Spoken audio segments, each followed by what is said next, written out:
एक गांव में संपत और कपटा नाम के दो शरारती दोस्त रहते थे। वो दोनों कोई काम धंधा न करके सारा दिन गांव में आवारागर्दी करते रहते थे। गांव का मुखिया उन दोनों से बहुत परेशान था। एक दिन संपत और कपटा कालिया की दुकान पर चाय पी रहे थे कि तभी कालिया उन दोनों से बोला, तुम दोनों कोई काम धंधा तो करते नहीं हो, सारा दिन बस ऐसे ही आवारागर्दी करते रहते हो। मेरी समझ में नहीं आता कि आखिर तुम दोनों का खर्चा कैसे चलता है भाई। और तेरा काम है चाय बनाना, चाय बना और अपने काम से काम रख, समझा? संपत सही कह रहा कालिया, आखिर तू हमसे ये सब क्यों पूछ रहा है? हमने तो तेरी चाय भी उधार नहीं पी, रोज तेरे मुंह पे पैसे मार के जाते। अरे नहीं भैया, ऐसी कोई बात नहीं, तुम दोनों तो बेवजह नाराज हो गए, मैं तो बस ऐसे ही पूछ रहा था। ओए तेरी हिम्मत भी कैसे हुई पूछने की? अबे क्या हमने कभी तुझसे पूछा है कि जिस दिन तेरी बिक्री नहीं होती उस दिन तेरे घर पर शाम को चूल्हा कैसे जलता है? मेरा तो चाय का धंधा है संपत भैया, और चाय तो हर आदमी पीता ही पीता है, मेरी तो रोज बिक्री होती है। हमें सब पता है कि तू ये सब बातें हमसे क्यों पूछ रहा है। मैं तुझे आखिरी चेतावनी देता हूँ कालिया, अगर तूने हम दोनों से जरूरत से ज्यादा सवाल करने की कोशिश की तो किसी दिन तुझे तेरी चाय की दुकान के साथ तोड़ फोड़ कर सड़क पर फेंक देंगे। हाँ, किसे दुकान के साथ तोड़कर फेंक देगा कपटा? अभी बताओ मुखिया जी, है ये हमसे पूछ रहा है कि हम दोनों कुछ काम धंधा तो करते नहीं है, फिर भी हमारा खर्चा कैसे चलता है? भला इसकी हिम्मत कैसे हुई ये सवाल पूछने की? तो उसने गलत क्या पूछा है, बिल्कुल सही पूछा है।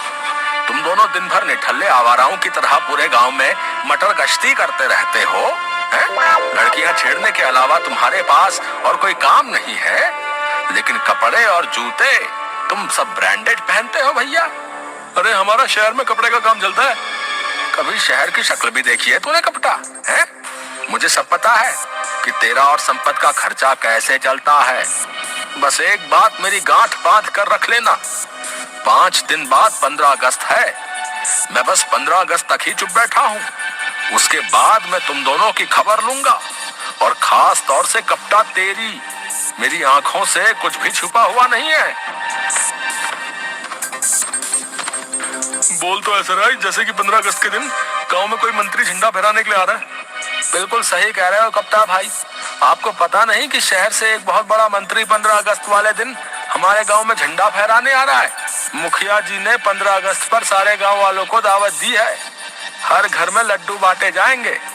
अबे ये मुखिया पागल हो गया क्या है? अचानक से इसके अंदर इतनी देशभक्ति कैसे सवार हो गई यार?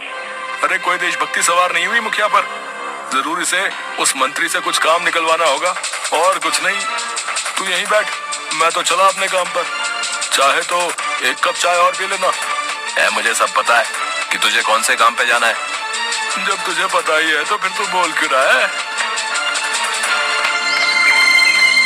देख कप्ता, मुखिया की बातों से मुझे ऐसा लग रहा है कि जैसे उसे तुझ पर शक हो गया है कि तेरा और उसकी बेटी बिंदिया का चक्कर चल रहा है।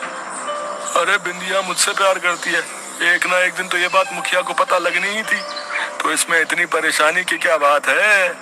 अरे बेवकूफ, बिंदिया तुझे रोज रोज मुखिया की तिजोरी से निकाल कर पैसे जो देती है, उसके बारे में अगर कहीं मुखिया को भनक लग गई तो मुखिया हम दोनों को बहुत पीटेगा, और हमारा तो इस गांव में कोई हिमायती भी नहीं है, सभी लोग हम दोनों से जलते हैं। तू समझता क्यों नहीं मेरी बात को? मैं तेरी कोई बात नहीं समझ रहा हूँ, तू आखिर कहना क्या चाह रहा है?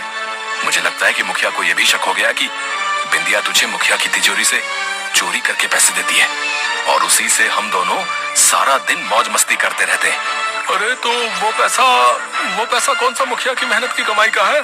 सारा का सारा पैसा जनता की लूटी हुई कमाई का ही तो है। तू घबरा मत, मैं आज ही बिंदिया से इस बारे में बात करता हूँ।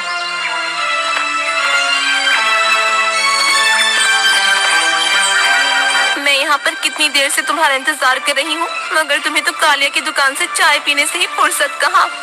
नाराज मत हो बिंदिया, तुम्हें पता भी है कालिया की दुकान पर तुम्हारे पिताजी आकर मुझे धमकाने लगे। क्या मतलब?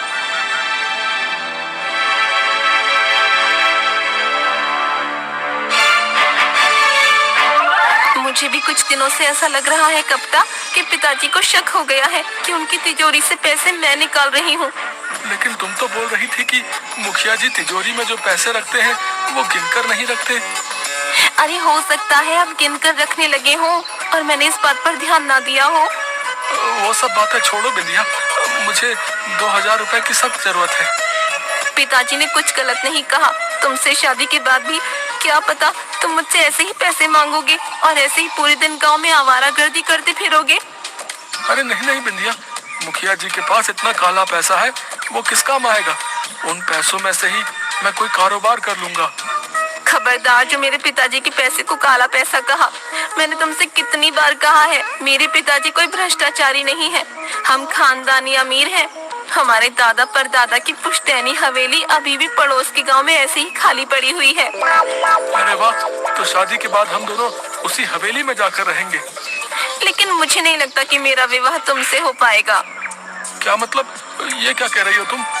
मैंने कल पिताजी को फोन पर बातें करते सुना था। वो बोल रहे थे कि 15 अगस्त के दिन कोई मंत्री झंडा फहराने के लिए हमारे गांव में आने वाला है। अरे वो तो मुझे भी पता है। तुम्हारे पिताजी 15 अगस्त के बाद ही तो मुझे देख लेने की धमकी दे रहे थे। शायद उन्होंने तुम्हें पूरी बात नहीं बताई। मंत्री के साथ साथ उसका बेटा भी आने वाला है। पिताजी चाहते हैं कि मेरा हाथ मंत्री जी के बेटे को सौंप दिया जाए और जल्द से जल्द विवाह कर दिया जाए। कप्ता, मैं तुम्हारे अलावा किसी और से विवाह करने के बारे में सोच भी नहीं सकती। तुम जाकर पिताजी से बात क्यों नहीं करते? अरे पागल हो गई हो क्या? अगर मैंने अपनी शादी की बात उनसे की तो वो मेरा पीट पीट कर बुरा हाल कर देंगे। मैं तुम्हें इतने पैसे दे चुकी हूँ। अगर तुम उन्हीं पैसों से कोई कारोबार कर लेते तो आज अच्छा खासा कमा रहे होते। लेकिन तुम तो बस अपने दोस्त संपत के साथ आवारागर्दी करते रहते हो। मुझे कुछ नहीं पता। 15 अगस्त के बाद पिताजी मेरा विवाह मंत्री के बेटे से तय कर देंगे और अगर ऐसा हुआ तो मैं अपनी जान दे दूंगी। इतना बोलकर बिंदिया ने 2000 रुपए कप्ता को थमा दिए और आंखों में आंसू लिए वहां से चली गई। कप्ता अपना सर पकड़कर तालाब के किनारे बैठ गया। तभी कप्ता के कानों में संपत की आवाज टकराई। इस तरह तालाब के किनारे बैठकर चिंतित होने से कुछ नहीं होने वाला। ये गलत बात है संपत। कितनी बार कहा है कि मेरी और बिंदिया की चुपके चुपके बातें मत सुना कर। अरे मैं तो बस ये देखने आया था कि बिंदिया ने तुझे 2000 रुपए दिए कि नहीं, लेकिन यहाँ आकर तो मुझे नई बात ही सुनने को मिल गई। तू तो मेरा दोस्त है यार, कुछ कर। अगर बिंदिया की शादी कहीं और हो गई तो वो मेरे बिना जीवित नहीं रह पाएगी और मैं भी। अरे अरे अरे, अपने घड़ियाली आंसू बहाना बंद कर बे। मैं तुझे अच्छी तरह से जानता हूँ। तुझे तो सिर्फ इस बात की चिंता है कि अगर बिंदिया का विवाह किसी और से हो गया तो फिर तुझे जेब का खर्चा कौन देगा। संपत, मैं वाकई बिंदिया से प्यार करता हूँ यार, और तू मेरी मदद करने के बजाय मुझे ही उल्टा सीधा बोल रहा है। चिंता मत कर, मेरे पास एक उपाय है। कैसा उपाय? यहाँ आने से पहले मैं मुखिया के घर पर नजर रखने के लिए गया था कि वो घर पर है या नहीं, जो मैं तेरे लिए हमेशा करता हूँ। और मैंने मुखिया को अपनी पत्नी से बातचीत करते हुए सुना कि 15 अगस्त वाले दिन शहर से मंत्री अपने बेटे के साथ आने वाला है। अरे तो इसमें नई बात क्या है? ये तो मुझे भी पता है। नई बात है कप्ता, और वो ये कि मंत्री अपने साथ नोटों से भरा एक बैग भी लाने वाला है जिसमें बहुत सारे पैसे हैं। भला मंत्री पैसों से भरा बैग यहाँ क्यों लेके आएगा? एक बार को मेरे मन में भी यही विचार आया था, लेकिन फिर मैंने मुखिया की बातें गौर से सुनी। वो पैसा चंदे का पैसा है। समझ गया, तू कहना चाह रहा है कि पार्टी फंड का पैसा है। मुखिया जरूर पार्टी फंड के पैसे को एक नंबर में कन्वर्ट करता होगा। बिल्कुल सही समझा। वो सब तो ठीक है, लेकिन इसमें मेरा क्या फायदा है? अरे बेवकूफ, हम दोनों का फायदा है। देख, 15 अगस्त के दिन मुखिया ने सभी गांव के लोगों को बुलाया है। वो एक मैदान में मंत्री के साथ झंडा फहराने वाला है। गांव के सभी लोग उस मैदान में मौजूद होंगे और वो मंत्री और उसका बेटा भी। बस उसी मौके का फायदा उठाकर हम दोनों चुपके से मुखिया के घर से नोटों भरा बैग चुरा लेंगे। कुछ पैसे उसमें से मैं रख लूंगा, बाकी सारे पैसे तू रख लेना, और उसके बाद बड़ी शान से तू उसकी बेटी का हाथ मांग लेना। बात तो तेरी सही है, लेकिन अगर कहीं पकड़े गए तो? अरे पकड़ेगा कौन हमें, हैं? और वैसे भी मुझे पूरा यकीन है वो सारा पैसा ब्लैक मनी ही होगा। और बढ़िया बात तो ये है कि वो मंत्री पुलिस में इसकी रिपोर्ट तक दर्ज नहीं कराएगा।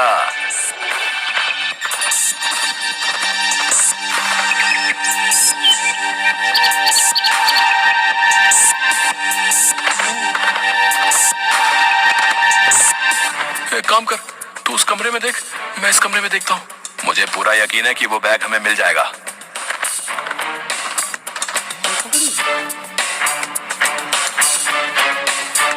कप्तान इधर आ, मुझे बैग मिल गया। इसको खोल के तो देख, इसमें पैसे हैं भी या नहीं। अबे तूने मुझे पागल समझा क्या? मैंने खोल कर ही देखा था। ये देख पैसे। अब इसे उठाने में जल्दी से मेरी मदद कर। तुझसे एक बैग नहीं उठाया जा रहा? पता नहीं यार, इसमें वजन बहुत ज्यादा है। लगता है बहुत सारे पैसे हैं इसमें। हम दोनों की तो निकल पड़ी।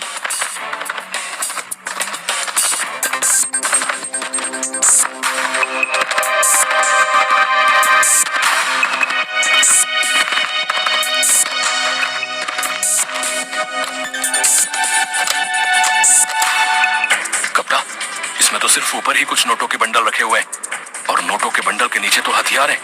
हाँ यार, अब क्या करें? ये हथियार तो विदेशी मालूम होते हैं, बहुत महंगे। एक काम करते हैं, इन हथियारों को बेच देते हैं। हमें तो बस पैसे से मतलब है ना। नहीं संपत, ये गलत है। हम दोनों भले ही आवारा हों, लेकिन गद्दार नहीं। ये हथियार जान लेने के अलावा कुछ भी नहीं करते। कुछ पैसों के लालच में अगर हम इन हथियारों को बेच देंगे तो इन हथियारों से न जाने कितने मासूम और बेगुनाह मारे जाएंगे। उसके जिम्मेदार भी तो हम ही होंगे ना। तेरी बात सही है यार, मुझे माफ कर दे।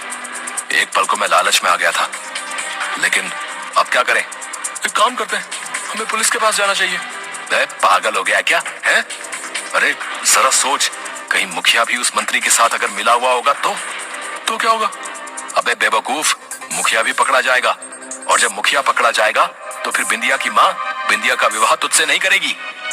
ठीक है, अगर ऐसी ही बात है तो फिर मैं सारा जीवन शादी ही नहीं करूंगा। हाँ। अबे तेरा दिमाग फिर गया क्या? ये अचानक तेरे अंदर इतनी देशभक्ति कैसे सवार हो गई? वो सब बातें छोड़ और इस बैग को लेकर पुलिस के पास चल।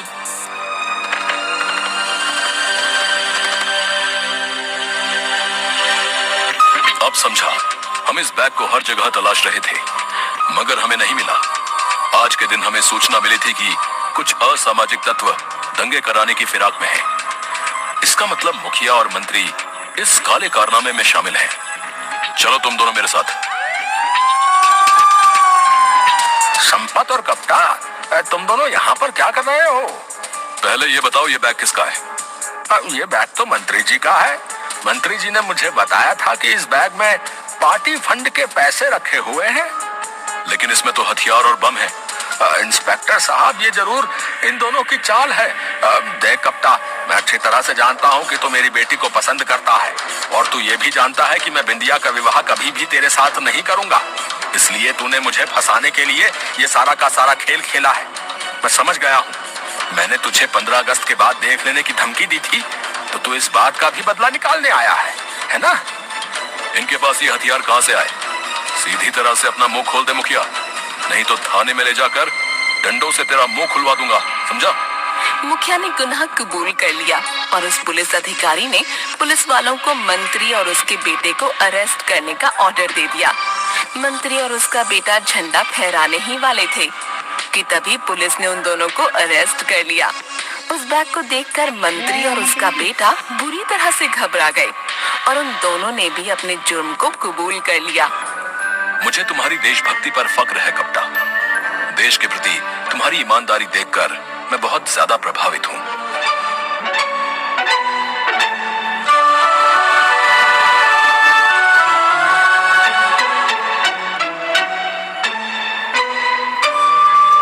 मुझे माफ कर दो माँ, मैं देश के लिए अपने प्यार को भी कुर्बान कर सकता हूँ।